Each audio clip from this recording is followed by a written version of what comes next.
I am very much a fan of cocktails. Like, I'm not doing this because it's like a fad right now. When I go out to drink, I like to drink cocktails. A lot of craft bartenders are so burned out on it.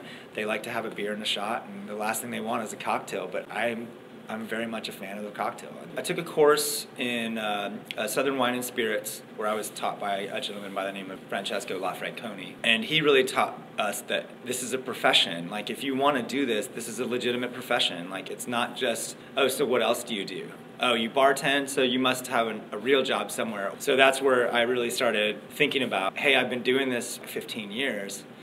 I might as well start putting some thought into what I can do to be better. So we put together this cocktail list, kind of a small condensed cocktail list, and not knowing what the neighborhood was going to really want, it really just took off. When I'm constructing a cocktail, and especially my cocktail menu, is something that I've learned being in this neighborhood and been feeling out what people wanted. I think whiskey is really hot right now.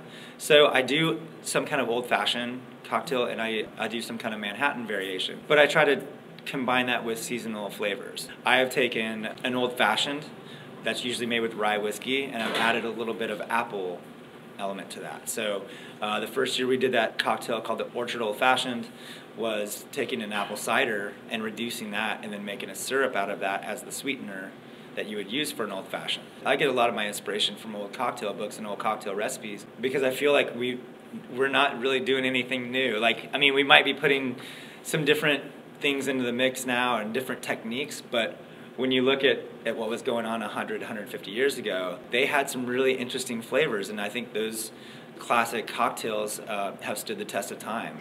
The advantage that I have is being on this side of the bar is that you get instant gratification. Like, you can see somebody take a sip of a cocktail and have that aha moment, or you can see their eyes light up or have a smile on their face.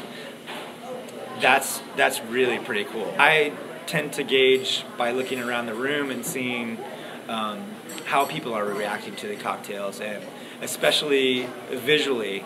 I think that's a pretty important element to a cocktail as well, because people are like, ooh, what's that? That's a cool color, or that's got a piece of rosemary that's sticking out of the top of the glass. Like, what's in that? So it kind of creates a conversation where you can really talk to people more about the cocktail and spirits and things like that.